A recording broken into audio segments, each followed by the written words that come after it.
Welcome back to MobilityWOD. Tonight we've got our level 2 super bads, being the beautiful demo people. To show you guys one of the scourge of most overhead athletes, most athletes who are using their arms for a living, is lack of internal rotation.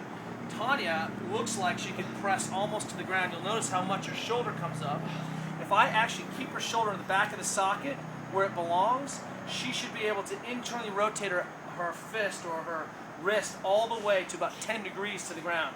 Ironically, this is about full range, and that's about where the barbell would rest. It's almost like God knew you were going to Olympic lift.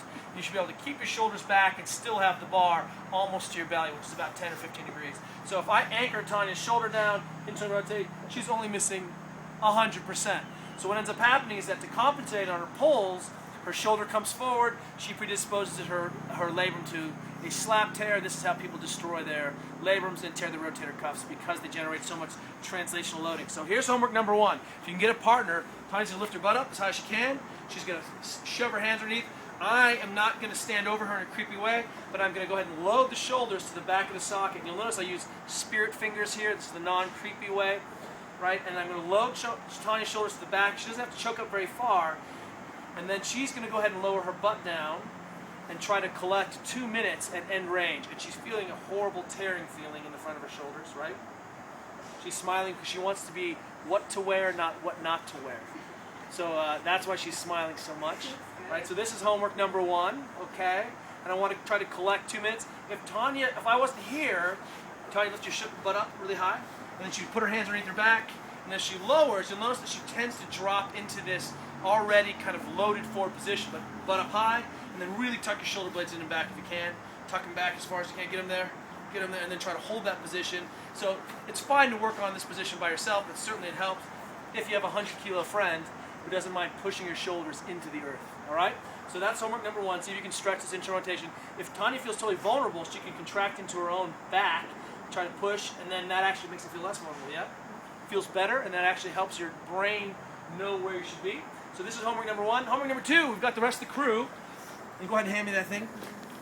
Shing. And the rest of the crew has their jump stretch bands attached about halfway up the band. And the very first thing we're going to do, guys, is I want to go ahead and go out, externally rotate the arm, get some big traction on that thing, reach over, externally rotate the hand, and I want to wind out and up.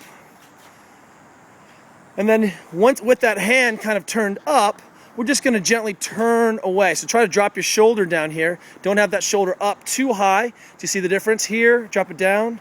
Good, and then try to turn away low. Good, so go ahead and hook your hand, Summer. Summer just had a DVD drop. Which DVD is it? Spins and Turns. Spins and Turns. Mm-hmm. So go ahead and hook your hands through here. Seriously, it's on Amazon. What do you do? I'm a belly dancer. Belly dancer, there it is. I'm a dancer. Okay, you got it? So reach over and hook it on your hand so you don't have to hold the band. So I want to hook, reach over and grab it. This is confusing.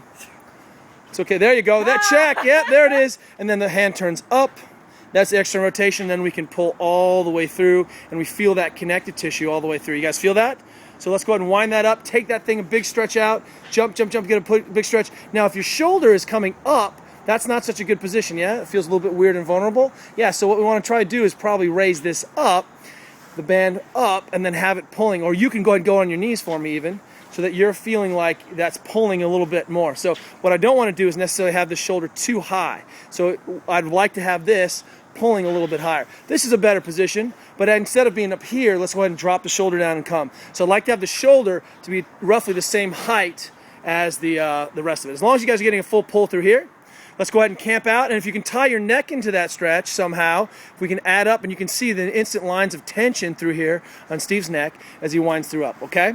So let's go ahead and do that for a couple minutes both sides, right? And then let's go ahead and flip that over. You're going to go ahead and grab the band and pull it into that kind of big flexion position. Good. So tuck the arm in, wrist goes up, palm is up. Good. And then walk it away. Let's hang out in that position.